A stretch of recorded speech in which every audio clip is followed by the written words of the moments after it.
Sveiki draugai, sveiki bendraminčiai. Turbūt jau girdėjote žinią, kad Lietuvos pirmos instancijos teismas priėmė sprendimą, kad geros kaiminystės forumas turi būti likviduotas. Ir peržiūrėjau šitą video, kur Kazimiero Juraičio video iš teismo salės, ir kada jie davė interviu ir komentavo žurnalistams esamą situaciją. Forumas uždarytas, ko ir reikėjo tikėtis. Reikia suprasti vieną dalyką, kad Lietuvoje teisingumo jūs nesurasite su esama sistema ir esamais Lietuvos administratoriais. Tiesiog yra tokia realybė. Ir bet kas jiems kelia kažkokį tai pavojų, jie tiesiog su tais žmonėmis susidoros. Algirdas Paleckis jiems kėlė tikrą pavojų, kadangi aplink jį galėjo burti žmonės ir, kaip sakoma, tos idėjos galėjo įgauti realų pagrindą. Nežinau, kiek sistemai pavojingas tas geros kaiminystės forumas. Aš manau, kad iš tikro, jeigu taip tiesiai šviesiai žiūrint, tas valdžiai forumas visiškai nepavojingas. Tiesiog, ką jie kalbėjo? Jie tiesiog kalba draugystė, aš nieko negirdėjau, tik draugystė. Ką jie gali blogo padaryti? Bet čia esmė yra kitame. Jis turėjo būti uždarytas dėl to, kad negali būti jokių draugysčių su kaimynais, kada teritorija yra ruošiama karui. Kada teritorija yra valoma ir bet kokios tokios pozityvios idėjos, draugauti su kaimynais, draugystė, geroji kaiminystė, tų idėjų negali likti Lietuvoje. Tai jos išbalansuoja. Ir tiesiog generalinė prokuratūra gavo Landsberginį užsakymą su jais susidoroti. Ir viskas.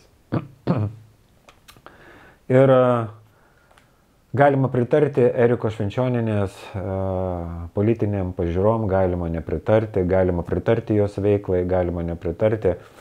Tas neturi nieko, nekeičia esmės. Esmė yra ta, kad visada reikia palaikyti tuos, su kuriais sistema bando susidoroti. Ir šiuo atveju aš palaikau juos, kadangi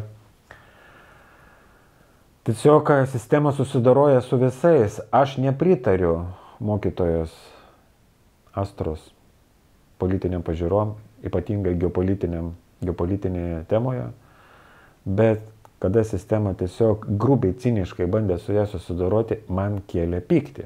Lygiai ir dabar, kai aš žiūrėjau tos teisėjos komentarus, man tai kėlė pyktį. Nors aš žinau, kad tas forumas bus uždarytas. Nes teritorija valoma, karo yra. Negali jokių draugysčių būti su kaimynais, baltarusiais, rusais. Tai jie mūsų priešai dabar. Mūsų Lietuvos administratorių priešai. Teisingiau jų šeimininkų. Teisėja komentavo ir man tai kėlė pyktį. Visų pirma, jos neadekvatus paaiškinimai, dėl ko jį priėmė tokį sprendimą. Dėl ko geros kaiminystės forumas turi būti likviduotas. Pirmas, ką jį pasakė, pirmą argumentą, tai, kad geros kaiminystės forumas kalbėjo visos Lietuvos vardu. Matote, kaip yra toje diktatūroje. Jeigu aš pasakysiu, mes lietuviai nenorime karo, aš galiu būti apkaltintas, kokią teisę aš turiu kalbėti visų lietuvių vardu. Reikia tiesiog būti atsargesniam. Aš turiu sakyti, aš manau, kad 60% lietuvių nenori karo.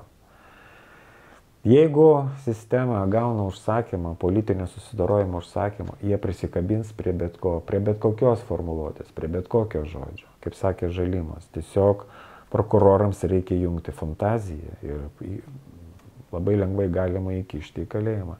Jeigu aš būčiau Lietuvos karalius arba koks prezidentas, ar kaip Lietuvos Stalinas, aš turėčiau absoliučią valdžią, tai man nereiktų jokių teisinių sistemų. Aš labai paprastai įkiščiau į kalėjimą visus tos Lietuvos administratorius. Tiesiog labai lengva pritaikyti jiems straipsnį būtų. Tėvynės išdavystė, ekonominių interesų nepaisimas, kenkimas Lietuvos valstybingumui. Prirašyti bet kokių straipsnių galima. Reikia suprasti vieną dalyką, tas, kas turi politinę valdžią, absoliučią politinę valdžią, diktatūrą, jiems galima viskas.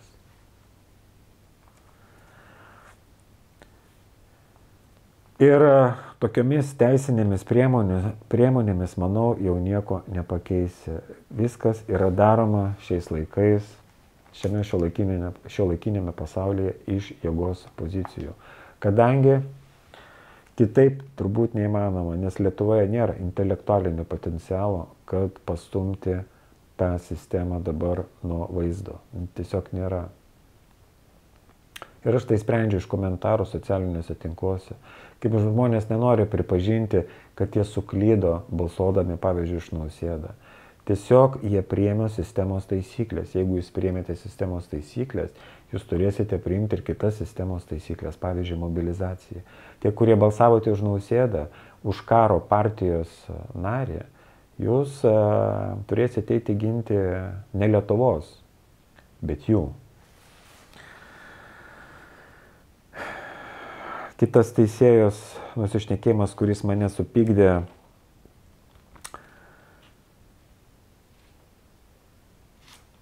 kai jį paminėjo, kad geros kaiminystės forumas vykdė tokią veiklą, kuri prieštarauja konstitucijai, ir paminėjo konstitucijos straipsnį, kur konstitucija įtvirtinta Lietuvos transatlantinė integracija. Tai reiškia, kad Lietuva yra susijusi su NATO, su kitomis struktūromis. Pavyzdžiui, jeigu aš, daleiskim, noriu įkurti politinę partiją ir mano programoje bus parašyta punktas, sieksime, mūsų, reiškia, programos pagrindinis tikslas - išstoti iš NATO, išstoti iš ES ir iš kitų globalistinių organizacijų, pavyzdžiui, sveikatos apsaugos, pasaulio sveikatos organizacijos, pasaulio prekybos organizacijos, iš visų tų kitų nereikalingų organizacijų. Mano partijos programos tiesiog neužregistruos Teisingumo ministerija, parodydama į konstitucijos straipsnį, kuris prieštarauja Lietuvos transatlantiniai integracijai. Ir tiesiog Teisingumo ministerija mano partiją ir mano partijos įstatus atmes. Nors konstitucijai parašyta, kad negali Lietuvoje būti užsienio bazių, bet matote, pas juos yra absoliuti valdžia, jie tą išvarto kitaip. Lietuvoje nėra bazės, bet yra mūsų strateginiai partneriai, o tai yra visiškai kas kita. Jie varto kaip nori taip kaip jiems naudinga.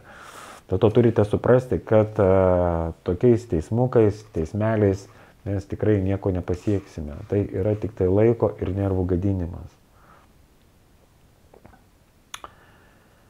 Kas dar mane pykdė? Pykdė tai, kad ta teisėja, nežinau, ar jinai turi sąžinę ar neturi, jinai tiesiog yra sistemos patkablučnikė ir aš ją kaip moterį suprantu. Kas būtų, jeigu jinai būtų kitokį sprendimą priėmusi, jos karjerai viskas. Jinai tiesiog yra sistemos zombiukas. Ir viskas. Gal jinai gera mama yra, gal jinai gera, kai kam yra labai gera, kai kom. Bet sistemai dirba, ji yra sistemos patkablučnikė, viskas. Ir ten galvoti, kad yra sąžiningų teisėjų, man atrodo, kad tai yra labai labai naivu. Nežinau, kiek Lietuvoje sąžiningų teisėjų, procentaliai aš nesiimu spręsti, bet pati sistema yra perpulusi. Taigi, teisėja sako, kad geros kaiminystės forumas neigia, kad Lietuva yra nepriklausoma ir demokratinė valstybė. Nu, tai čia visiškas anekdotas. Nu, mes galime tvirtinti, Lietuva yra nepriklausoma valstybė. Tas pats,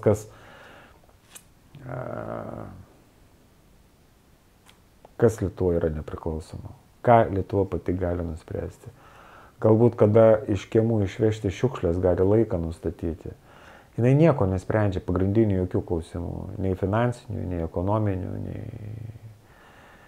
nei migracinių, nei karinių, nei dar kokių. Nieko absoliučiai nesprendžia. Sprendžia Vašingtonas ir Bruselis. O Lietuvos administratoriai tai vykdo. Tai matote, tai prieštarauja įstatymams. teigti, kad Lietuva nėra nepriklausoma valstybė.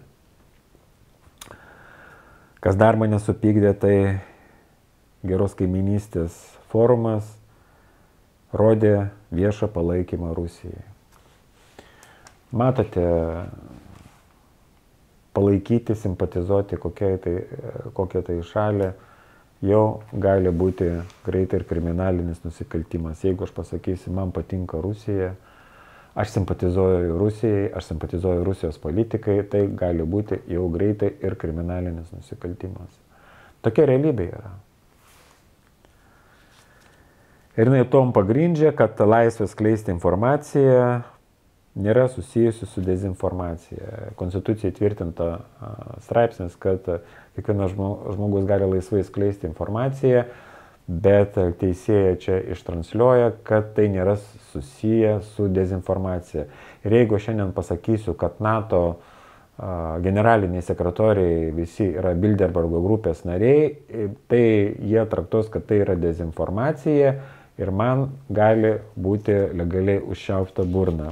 Vienu žodžiu, čia yra toks žaidimas, į kurį jie įvelia mus ir mes gaišiname laiką, tiesiog aiškindami tokius dalykus, tokius aiškius dalykus, kad tiesiog neina to suvokti. Iš viso tas geros kaiminystės formas, aš nieko apie jos tokio negirdėjau, tik tai girdėjau draugystę, kol jie į pasąmonę rašė draugystę su kaimynais. Va, ko jie bijo. Jie bijo tos žinutės į pasąmonę, draugauti su kaimynais. Negali jokių būti draugyšių, kada teritorija ruošiama karui. Negali. Jie tiesiog valo teritoriją. Dabar ką norėčiau, dar paskutinis momentas, kas man nepatiko. Kaip sakoma, tame teismo posėdėje, būsiu atviras, man nepatiko tai, kad Kazimieras Juraitis ir Erika Švenčionienė duoda interviu sisteminiai žiniasklaidai.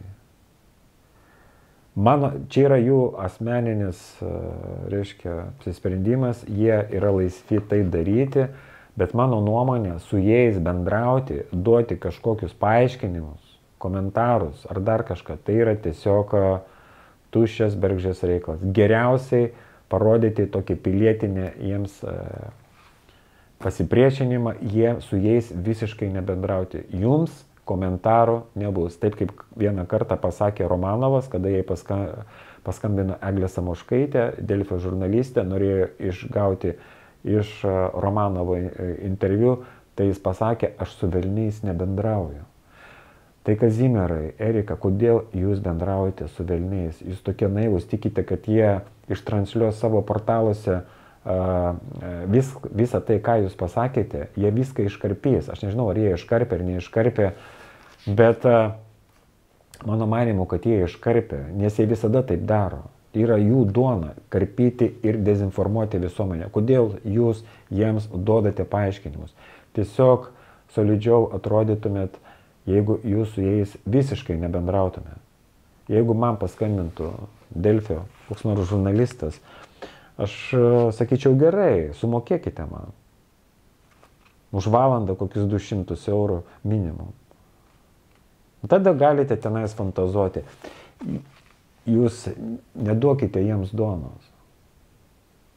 Jos redakcijai pasiuntėt atlikti judo vaidmens. Ir jie turbūt paėmė ir, nežinau, aš neperžiūrėjau dar tų portalų, ką jie tenais parašė apie jūs. Kam jūs duodate jiems interviu? Pamenu, kaip Vaidas pasakojo, kai nuvažiavo pas Rūtelį į laidą, kaip viskas buvo iškarpyta. Jie visada viską iškarpo. Ir padaro taip, kad jūs atrodytumėt juokingi. Ir man rodos, Kazimieras Juraitis jau turi patirties ant to, su tom laidom, tom nesąmonėm, kakadų tom laidom. Ne, vis tiek perinasi ir aš nežinau, kodėl jie taip daro. Čia, aišku, jų reikalas. Ir man tas tikrai nepatinka. Bet čia yra jų reikalas. Ir vienas kažkoks tenais žurnaliuga, ar iš Tele3, aš ten mačiau ant mikrofono 3 nupiešta, aš nežinau, kaip dabar tos ten tie jų portalai vadinasi, paklausė Erikos, ar jūs nebijote, kad jūs ištiks Algirdo Paleckio likimus, ar jūs bus uždaryti. Tai, man rodos, ten adekvačiausias, tai Mečislovas buvo, kai pasakė, tai tik laiko klausimas, kas Erikai nepatiko ir jį kaip ir užčiaupė. Taip. Mečislovas yra teisus, tai tik laiko klausimas, jeigu viskas eis link karo, tokie žmonės kaip Erik, Kazimieras, profesorius Eduardas Vaitkus, Vaidas, jie bus sistemos taikiniai numeris 1. Tai tik tai laiko klausimas. Ir kodėl aš taip sakau? Todėl, kad tas įvyko Ukrainoje. Visa opozicija buvo išgaudyta, partijos visos uždrausos, visi sukišti į kalėjimą, kas prieštaravo Zelenskio politikai. Ir dar kartą, Kazimierą ir Eriką, neduokite jiems tiems velniams interviu. Tiesiog ignoruokite juos. Taip, mano toks patarimas, aišku, čia yra jūsų reikalas. Taigi, tokie reikalai su to forumu ir vis dėlto galima daryti išvadą, teritorija valoma karui yra. Ir valoma į teritoriją gana grubiai, ciniškai ir tiesiog pagal kažkieno užsakymą, o kas užsakovai turbūt patys susigaudote. Tai tiek šiam kartui baigiu ir būkite sveiki ir saugus. Iki.